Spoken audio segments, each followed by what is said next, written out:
ام هرن گونده دیلو لقضا پشداره ملاك الودري هي نافي ملا عبد الله يا تمنوي زيدي 100 ساله يعني نزيكي صدو يك صاليه اف چند سالكو لوي گوندي ملاتيزكا حتى نهاجي بانك دكو باش نماجي الشينيه يعني جبوني الشينيه نگوندراجي دكا ملا عبد الله ملايكي يعني كسكي بيف خوشه جمال دنابا في شريزة بحثا جيانا خو هفجينا خو قلك دكا دماكو يكم جار هبدو ديتن لكودري هبدو ديتن حتى نهاكو أفدبا حشتي وسي صال جي بهبدو ردجين دنابا قندي ديلو دا أو الإيراني خندنا خويا ملاتية تمام كريو حتى نهاجي كما بحشكر لوي قندي ملاتية خوجي بردام دكا دنابا في شلامة القل ستافي تشافيرو زاوي القل هبكار خوا روجان عبد الرحمن ام بهفره چون گنده دیلو و ام چون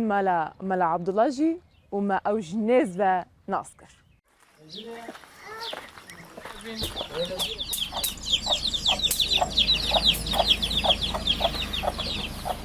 المسلمانش نبون دویان ملابون ئەوی دەدی هیچیان مەلا نەبوون. مامۆستا عەبدوڵڵا مینە بە مەلا عەبدوڵڵا ناسراوە تەمەنی 101 ساڵە. پیاوێکی دنیادیدەی قسەخۆش و خوێندەوارە. دانیشتووی گوندی دێلۆیە لە قەزای پشدەر. مەلا عەبدوڵڵا لە یەکەم دیتنەوە عاشقی ئامۆزاکەی بووە و چووەتە داخوازی. 83 ساڵە مەلا و مەلاژنژیانی هاوژینیان پێکێناوە. مامەگیان باسی داحاجیمان بۆ بکە ساڵی چۆن زەواجتان کردووە چۆن ناسیوتە؟ والله تقریبا لە شێستەکان بوو لە شێستەکان تازە عەزەب بوو ئەگە داوەمی. ئەی چۆن ناسیت؟ چۆن یایان پێ چۆن ئەوت ناسی؟ والله چاوم بێکدی کەوت بۆ دێ ئامۆزاین. ئامۆزان پێ جوان بوو؟ ئەرێ وەڵا پێم جوان بوو. ماشەڵڵا ئێستش زۆر جوانە داحاجی. ئەرێ وەڵا زۆر جوان بوو ژنێ وەک جوانی لێ نەبوو. یەکسەر کە ئەوت بینی دڵت ئەوی گرت و ئەرێ وەڵا ئەگەر ئەوم نەما دەڵێم فەقەراتی پشتێم شکات.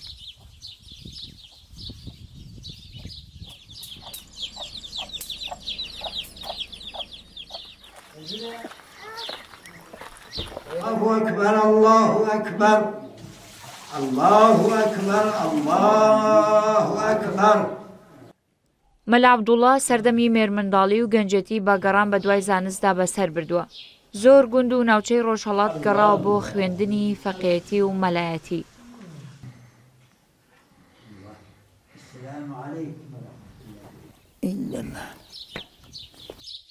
شریعەت و ئەوانم خوێندە و سێ زمانان دەزانم. چی و چێزانی؟ فارسی و عەرەبی و کوردی. ئەگەر نامی محەممەد را نەیاوردی شەفێ ئەندام نی ئادەم یافتی تەوبە نێ نوح ئەز غەرقی نەجەینا نی ئەیوب ئەز بەلا ڕاحەت نێ یوسف حورمەت و حشمەت نێ موسارا یەدی بەیزا نێ عیسارا مەسیح ئەندام.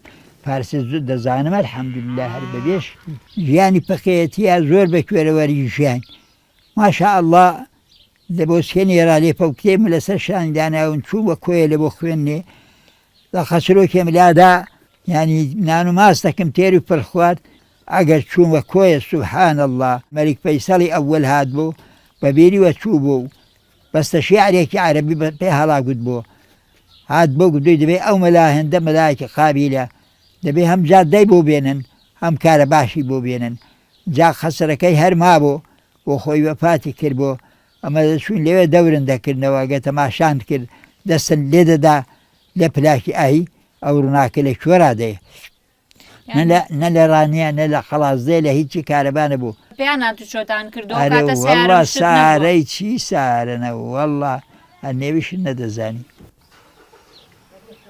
دەستەکەت لەکنە مامۆستا.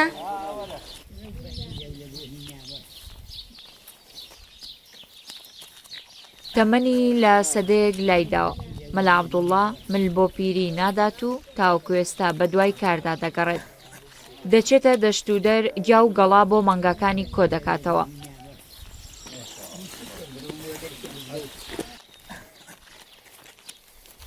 دایگیان ڕۆژانە چەندێک گیا ئەبڕن و ئەیبەن بۆ مانگاکانتان؟ ئێستا دێنەوە دەمەکی دێگە وەختی وانێکە شاردار یەنەوە؟ ئەی چەندێکی ئاوا کۆەکەنەوە ڕۆژانە ئاخوران لە ئاخور لەوە کردن ئاخورانیان لەوە دەکەین لە پێشیان دادن ئاردیان دەدەینە کاو هەر تۆ بابە حاجیان جا کۆەکەنەوە بۆ مانگەکان ناوەڵا مەست لێکەوتوین تازە ئەی خانە نشین خانە نشین بوون وەڵا لە بەحیلاجیان لە بەحیلاجیە کەس هەرە و کوڕان بەدەستەوە بووکەکانە دیش ئەم ئیشانەتان بۆکەن ئەدێ ناکەن چە ئەگەر نەکەن دەریان دەکەم دەریانەکەی ئەی کوڕەکان ڕازیە بن دەریان دەکەم شەرەوە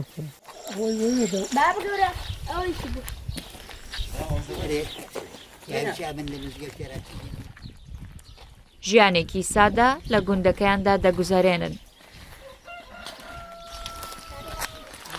کاری ڕۆژانەیان کۆکردنەوەی ئالیک و بەخێوکردنی ئاژەڵە.